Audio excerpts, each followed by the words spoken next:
আসসালামু আলাইকুম। নতুন এই ভিডিওতে আপনাদের সবাইকে জানাই স্বাগতম।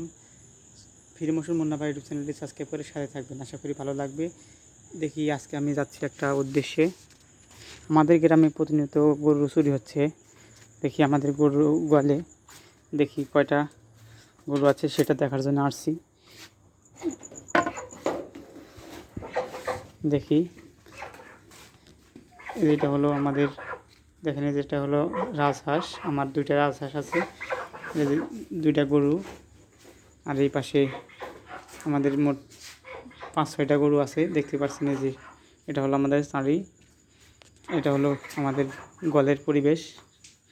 আর এখানে দেখেন কয়েল রাখছি যেন এই যে মাছিগুলো তাড়িয়ে যায়, সেজন্য এখানে কয়েল রাখা হয়েছে।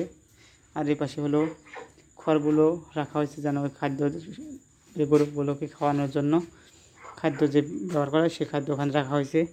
আর সবাই ভালো থাকবেন, আমার জন্য দোয়া করবেন। আর ফিরে মৌসুম মুন্না ভাই ইউটিউব চ্যানেলটি সাবস্ক্রাইব করবেন। আল্লাহ হাফেজ।